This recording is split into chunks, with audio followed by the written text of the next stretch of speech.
Certain parts of the world are just plagued by harsh crimes. Some of these places don't even value life, which means it's pretty much a free-for-all, and assassinations, kidnappings, and murders are all too common. This is the list of 5 of the most dangerous cities in the world. As always, smash that subscribe button with the bell notifications on, and let's start. First up, Caracas, Venezuela. Venezuela as a whole is among one of the most dangerous countries on earth.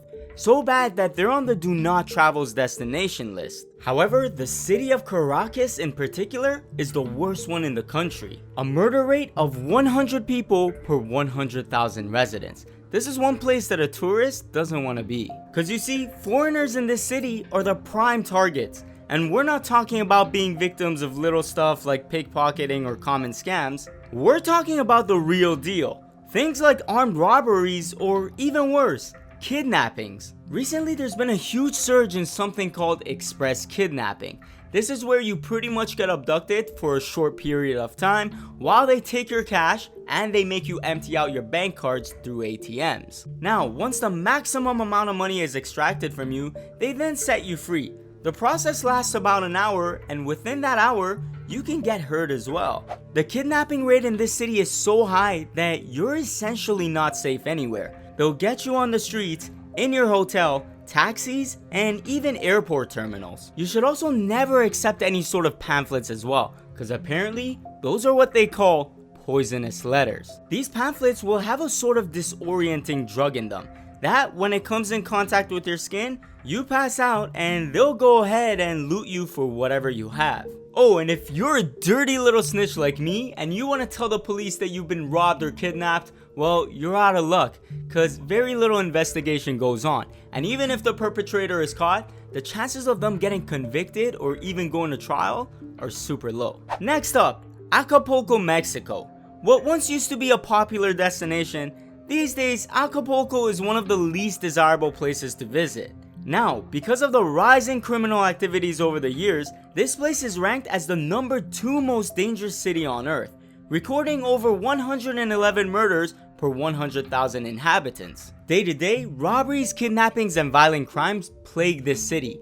However, its biggest problem is its heavy load of drug trafficking, simply because it's the main root of a lot of the murders.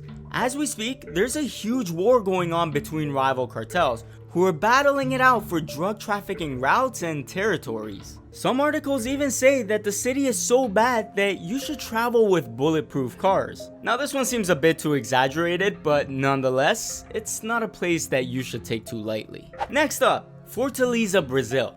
When you think Brazil, you instantly think of their iconic soccer team or their Carnival festival.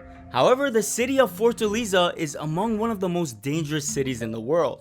Fortaleza has a murder rate of 69 people per 100,000 inhabitants, and also has the highest crime rate in the entire country. Most of these crimes include carjackings, burglary, armed robbery, and a ton of corruption. The murders, on the other hand, mainly involve gang members and not so much the foreigners. However, male tourists are predominantly the victims of getting mugged, robbed, or drugged by female workers who end up looting you later on. While the women traveling to this city are pretty much recommended to never go out alone and always move in groups. Up next, Tijuana, Mexico.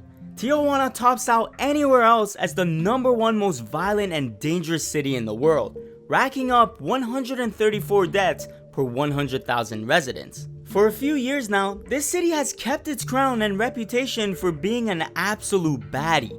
Up to 7 people are killed each and every day. Not to mention, there are a bunch of kidnappings, a ton of drug smuggling, shootouts, and assassinations. The main problem with Tijuana though is its turf wars. Since supplying different countries with illegal substances rakes in so much money, having the best route to deliver them is pretty much key. This is where gangs have a huge problem with each other. Again, like many parts of Mexico, they're all fighting for routes, and any sort of edge they can get, they'll take it. Not to mention, realistically, the police don't have nearly enough firepower to even stand a chance against the cartels. And so, for that reason, these gangs are essentially getting away with running the city themselves and causing mayhem. Now, it's said that for the most part, tourists aren't usually targeted. These sort of crimes generally only happen amongst themselves. and anytime an innocent bystander was killed, it was mainly because they were unlucky enough to be caught in the crossfires of a turf war. They say the biggest things tourists should worry about is petty theft and scams. Listen, I don't know about you guys, but even though they mention that it's generally safe for tourists,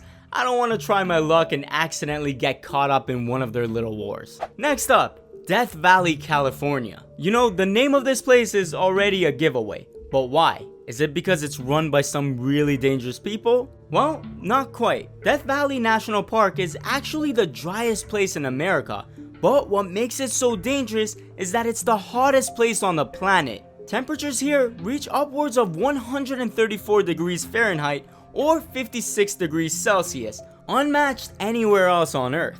Each year, Death Valley receives 1 million visitors from all over the world, and even though they're warned about the extreme heat and the possibility of dying from it, people still go and end up passing away anyways. The numbers aren't quite high, maybe like 1 or 2 deaths per year, but imagine being told how to avoid death by packing properly and taking the right precautions, and somehow you still manage to kick the bucket. There's even been instances of not so smart people who took off their shoes and walked barefoot, only to realize that the ground is 200 degrees in Fahrenheit, literally burning their feet. Now, if the heat wasn't bad enough, well, there's more, because you also have to watch out for mountain lions and a few venomous species of snakes. All in all, how much would someone have to pay you to visit the worst neighborhoods of these places? Let me know in the comment sections below. Anyways, make sure to check out part 1 of this series, smash that like button, run those numbers up, subscribe for a lot more content like this with the bell notifications on, and I'll see you guys